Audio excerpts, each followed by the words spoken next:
Ladies and gentlemen, Good evening. Are you ready? Okay, here we go. You're listening to the Deal Room Podcast. Join us as we bring you the inside scoop on business sales and acquisitions. Get across trends in the area and hear the industry's best recount their real-life tips, traps, and experiences. Now, here's your host, Joanna Oakey.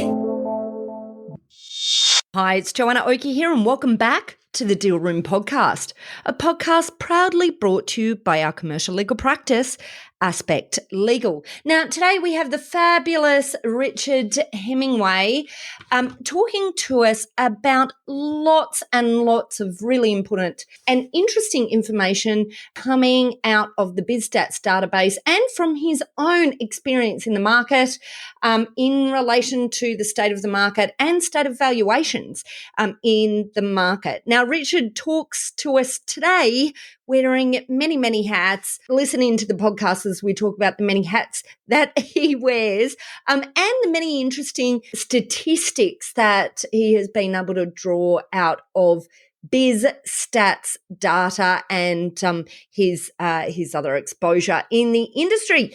This really is quite an interesting episode.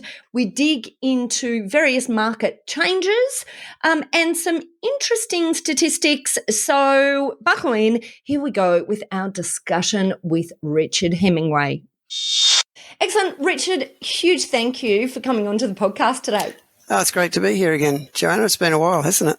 It has been a while. I'm so excited to have you back. Now, of course, you're here talking today from a Bizstats perspective, but also you wear so many hats. Like, I feel like it'd be useful for our audience just to get a bit of background from you as to these multiple hats that you're wearing, so they, you know, have a bit of an idea of the perspective that you're coming at today from some of these topics. Yeah, thanks, Joanna. Yeah, and any conversation with me doesn't get far without mentioning Bizstats. I'm fairly passionate about it, and so absolutely wearing the Bizstats hat today. It's such a great tool, but we'll get into that shortly. Yeah, look, I have, as you say, wear a number of hats. I'm the founder of the Man the Next Group, which is essentially an M&A advisory and business sales company that started in New Zealand when I was living there. However many years ago, around about 10 years ago, and grew to have operations in Australia, Indonesia and Singapore, and we've now sort of spun off as well a finance brokerage, Man & X Finance, that operates here in Australia.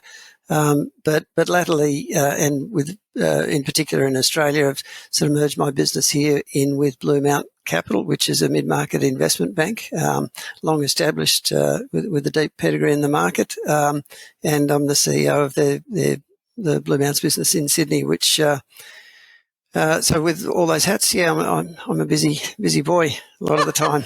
So many hats, Richard, so many hats. Okay, all right. Well, look, let's just get into the state of the market and the information that's coming out of Bizstats and any other information that you have access to. So I guess first headline, what are you seeing in the market? What are some of the trends that you're seeing?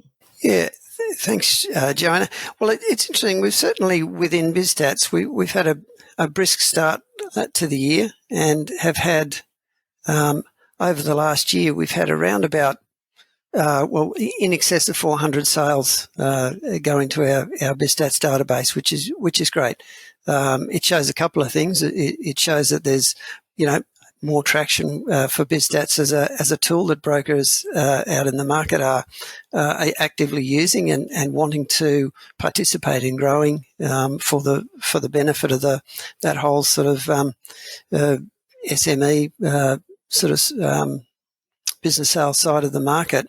I'm seeing in there within Bizstats, I'm seeing probably on average an increase in the size of the businesses that are being entered into the database, bearing in mind that it's kind of an average, but the sort of the average turnover of the last 6 months of businesses sold in there was over 1.1 million, and that's kind of an interesting lift, and we're seeing more and more sort of multi-million dollar turnover businesses, and consequently the deal sizes are increasing. As you'd understand, as a function of that.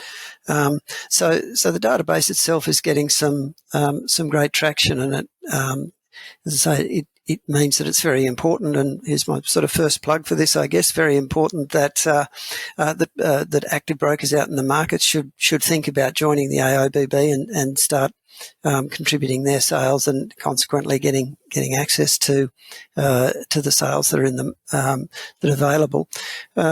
We're seeing, and again, I don't have precise data on this, but seeing that the multiples in the market are sitting sort of up towards 3.5 times our internal acronym of PBITDA, which is EBITDA, and I think the whole sort of listening audience will sort of understand what EBITDA is, and PBITDA just says it's profit before the proprietors of a business take their either remuneration or any other sort of drawings out of the business, and so that figure for the first 6 months of this year was sitting up around 3.5 times, which is it's a strong bounce back, I guess, from what we saw through the COVID times, and then the year following.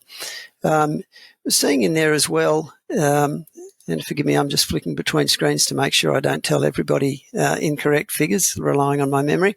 That intangible assets as a component of business sales are sitting, as a component of total sales value, is sitting at around about 70% of total sales value. So it's interesting. And again, I just haven't gone back and tracked exactly how that's trended over the last few years, but it certainly highlights that that the components of a business sale outside sort of stock and plant and equipment are very, very important. The intangible assets are really the key component of value that buyers are investing in.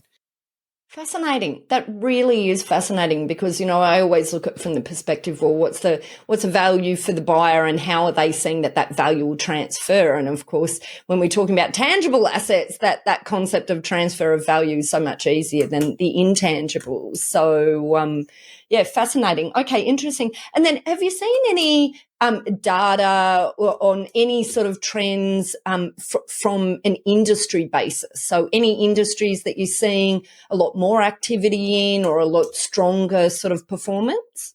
Not really, Joanna. I think the sort of hospitality industry obviously has come through a very rough patch through the COVID years, and has bounced back quite strongly, and there's sort of a lively sort of transaction flow there. Probably I'd have to go back really and analyse it to see what the underlying data is telling us, but my sense is that there's a bit of pressure on multiples in that sector, whereas some of the services businesses I think are trading very well. Is there anything that surprised you, that sort of popped out from the data that you weren't expecting? Really, it was kind of what I said earlier, that there are a lot of sort of mid-market, depending on how you define that, but sort of lower middle market businesses are transacting through the AOBB membership, are transacting very strongly over the last 6 months, and that's probably a change, if you like, in terms of the activity the AOBB broker members are doing. In terms of valuations themselves, it's not really surprising to see such a strong component of intangibles within the makeup of businesses. It fits with it fits with what you'd expect, and potentially, if we look at it as look at that in comparison with sort of what the data you'd see out of the ASX.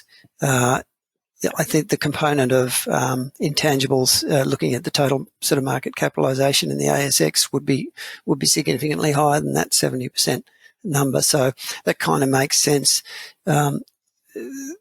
as a figure, 3.5 times PBITDA is quite a strong number, and so I was kind of surprised. But it shows, I guess, it shows a confidence out in the market. Interesting to know, and you probably hadn't broken the data down this far, so but just sort of as a discussion point, be interesting to see if in this last quarter there's been any difference to the previous quarters. Obviously, there's this concern right now about the ratcheting up of interest rates and what impact that might be having on buyers. Have you seen, was there anything in the data sort of to talk about, I guess broken down more granular like that? Completely fine if you haven't looked at that, Richard. Just thought I'd check. Yeah, no, I haven't looked at that, Joanna. But you're right. I mean, the overall economic drivers have some level of uncertainty and pressure on people. But as I say, the multiples seem to be holding up quite strongly. And those multiples, did you have a comparison rate to the prior to the prior year to see where they'd moved? Obviously, you talked about 3.5 times PBITDA, but I'm just interested to hear, what it was in the past. And again, if we go back through the unusual and goes without saying the unusual sort of COVID period, then they'd come off, and I don't have that number in the top of my head, but this is probably restoring it back to historic levels. Probably a little bit stronger at the moment, but it's but yeah, no. And as I haven't got those sort of written in front of me, but nonetheless, it's true to say that certainly over the last sort of 24 months that's been a strengthening in multiples. It's great to see, isn't it? It's really good to see in the market. And what about valuation trends? Have you, and perhaps this might be even drawn more from your own experience than the Bizstats data, but have you seen any changes in valuation trends? I have. I guess, again, what we've seen over the last couple of years is the international valuation standards have come into force, and they're very strong. Actually, they're a fantastic tool for valuers to use. They underline and give credibility and sort of give a framework for we as valuers to perform our work. They certainly talk a lot about the use of market data in valuation and give, say, a requirement and a framework for which we should be accessing market data. And so, again, I think it's only the second time that I plugged the membership and being part of Bizstats, but it really is important. So accessing appropriate market data is really important. So the international valuation standards having come in force, they talk again a lot about how best to analyse intangibles, and that it's not just one lump, that we should be looking in a bit of detail as to the component parts of what makes up those intangible assets, be it customer base, et cetera, et cetera. The other component in terms of trends in the valuation area is I don't think it's really hit the Australian market too much, as much as it would say in the European market, but how to factor in ESG type considerations within a business value. It's something that I think as valuers here in the Australian market, and certainly at the lower middle market sort of side of it, it tends to be known, but not anyway tried to factor into the actual sort of formal and numerical part of deciding on business value. But it's something that I think is coming. We're seeing again at the big end of things, a lot of investors are requiring ESG protocols in some of the large and mega transactions around the world.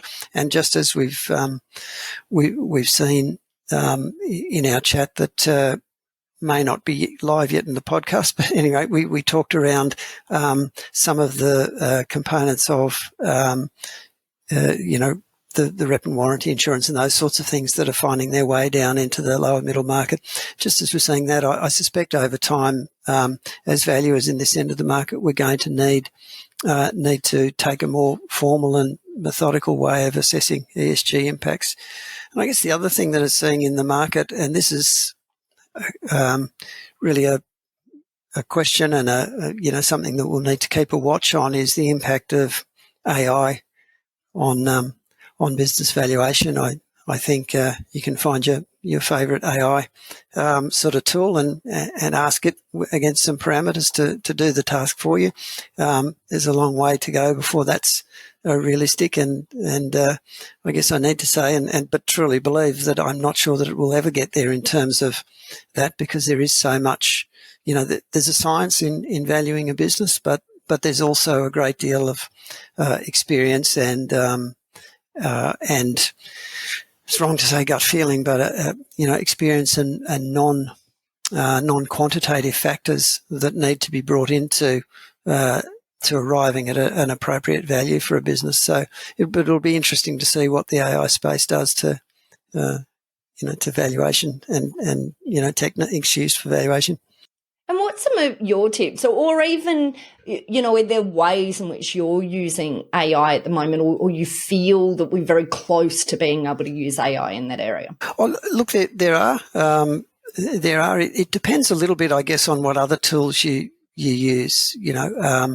As I say, access to data is very key, and so if you have access to Bizstats through the AIB membership, then look, unless one of our members happens to be a bot of some sort, which we don't think, then AI doesn't have access to any of that data, and so that's something that's you're not going to be able to access. But again, I use a tool called Valuation, which is a fantastic valuation tool out of Europe, but it's as part of that, it gives access to the Capital IQ database, which is fantastic to be able to draw market data. Now, I think in part, publicly available information can be sourced through some of the AI tools, but why would you do it if you've already got access to it? And I think a lot of that information that's in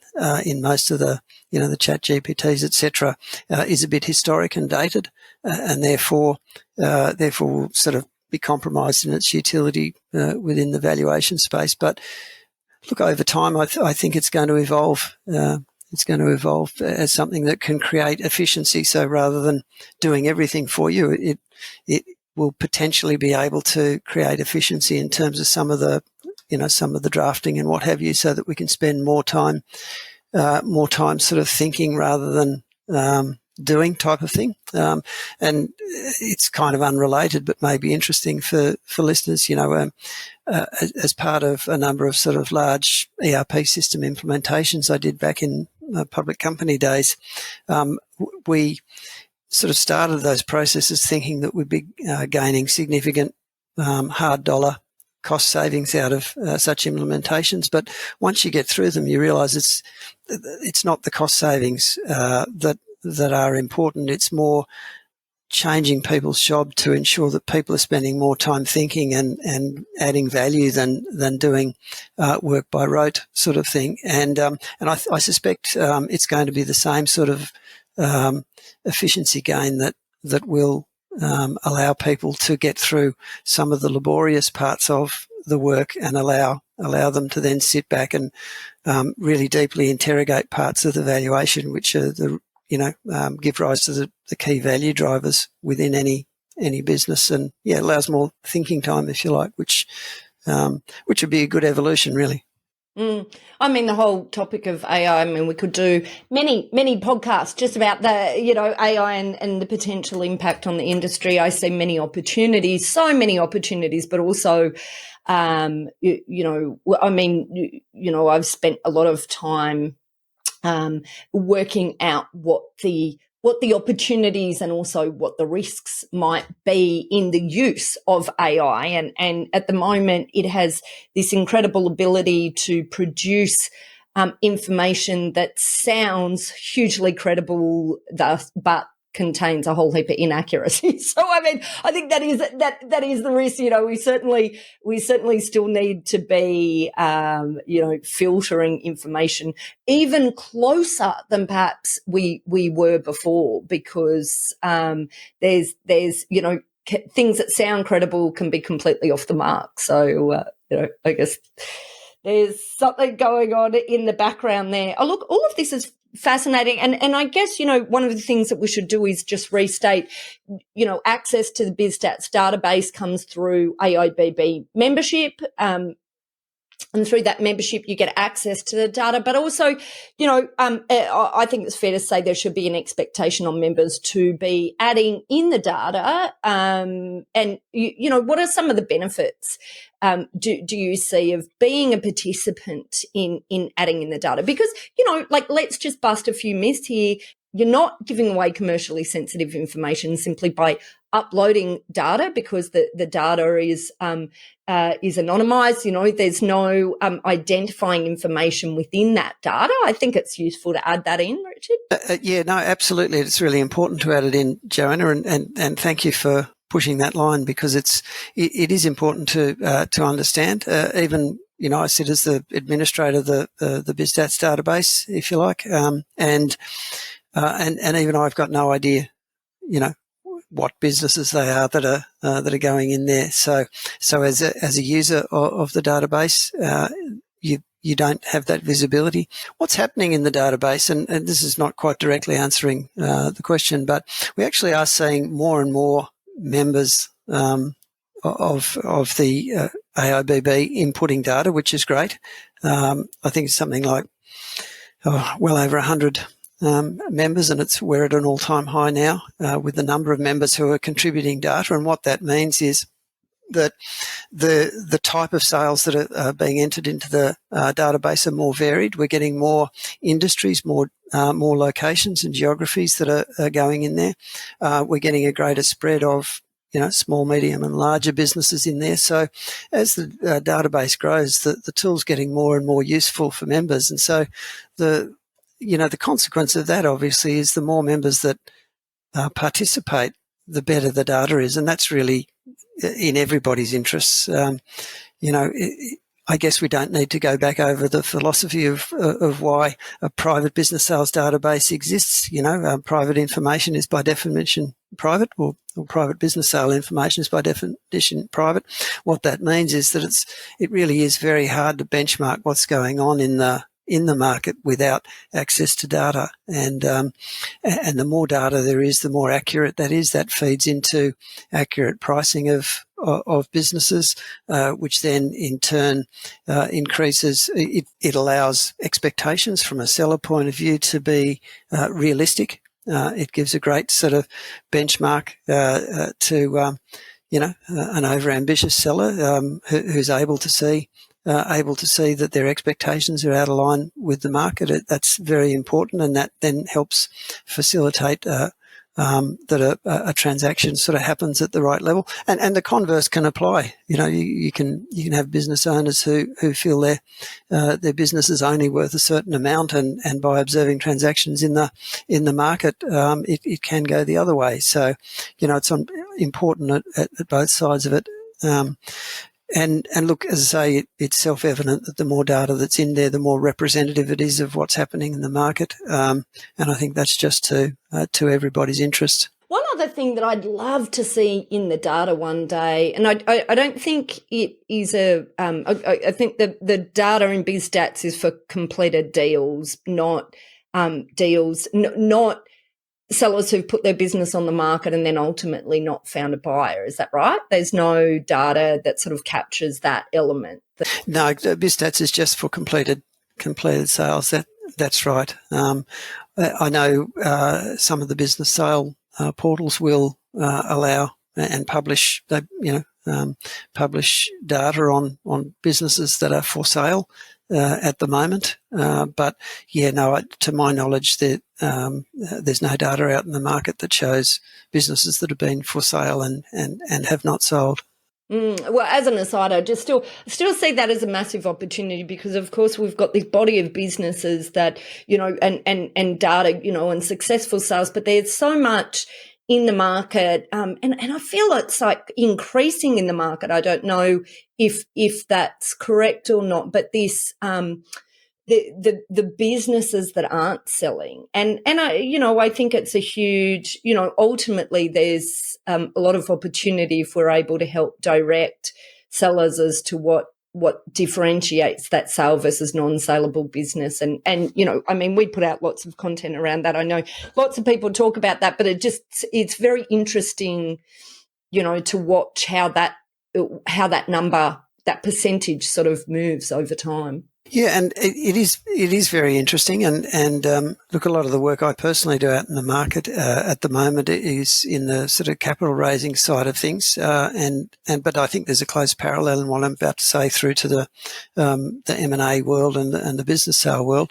I know that raising capital in the market, your success or otherwise is very closely linked to the amount of preparation that you have. You have to be able to tell a story that an investor, whether that's an investor buying a whole business or an investor, investing in either debt or equity in your business, needs to understand what it is that they're investing in, and that strong preparation. I always say to clients that at times the process of preparing for a transaction can seem a little lengthy and tortuous, but it's time well spent. It really is time well spent in ensuring that you're ahead of the game in terms of being able to answer questions and understand yourself what it is.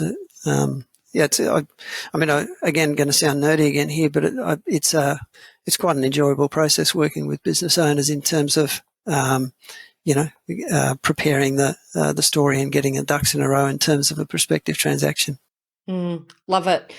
Richard, I just want to say a huge thank you for coming on to the show. And I'd like you to leave us before you go with 2 points here. Number one, if we've got people who are interested in getting involved in AIBB and in finding out more about the Bizstats database, how they go about doing that, and then separately how they go about contacting you if they'd like to talk about some of your working with you in the market. No, thanks, and thanks for having me on again, Joanna. It's always great to chat. The AIBB, I don't have off the top of my head, but I think it's info@aibb.com.au. I think would be the right email address, but aibb.com.au is the website for the AIBB, and they all the contact details will be on there. And if you call Zoe or Ebony at the AIBB, they will be very happy to talk to you about membership. Any questions you've got on Bizstats, typically if you call Zoe or Ebony at AIBB, they'll put you in contact with myself. But for me, happy always for people to reach out to me by phone. I'm very findable, so but very findable. We'll put a link there, Richard, for the AIBB, a fantastic organisation. I wholeheartedly recommend to every business broker that I meet that should get involved. And to you personally, Richard, we'll make sure we have some links there in our show notes to you. Huge thank you for coming on to the show. It's always a pleasure to have you, Richard. Great to chat, Joanna. Well, that's it for this episode of the Deal Room podcast. We hope you're now primed for your next deal with these pointers and have enjoyed these fascinating insights. Now, if you'd like more information about this topic, then head over to our website at thedealroompodcast.com, where you'll be able to download a transcript of this episode, as well as access any contact details and any other additional information we referred to in today's podcast. Now, if you'd like to get in contact with our guests today and the services they offer, you can go ahead and check out our show notes for a link right through to them and their details.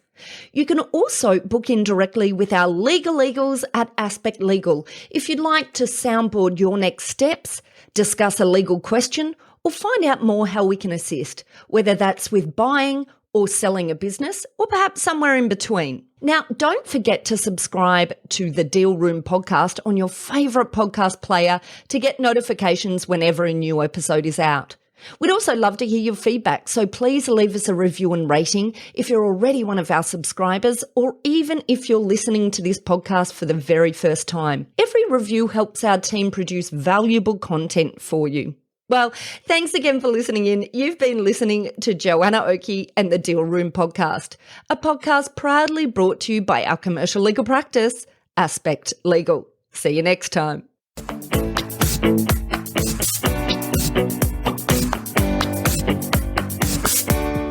Aspect Legal has a number of great services that help businesses prepare for a sale or acquisition, to help them prepare in advance and to get transaction ready. We've also got a range of services to help guide businesses through the sale and acquisitions process. We work with clients both big and small and have different types of services depending on size and complexity. We provide a free consultation to discuss your proposed sale or acquisition. So see our show notes on how to book a time to speak with us, or head over to our website at aspectlegal.com.au. Ladies and gentlemen. That will conclude this evening's entertainment. Thanks for listening to the Deal Room Podcast. To find out more about this episode and other episodes in the series, check out the show notes or head over to our website at thedealroompodcast.com.au.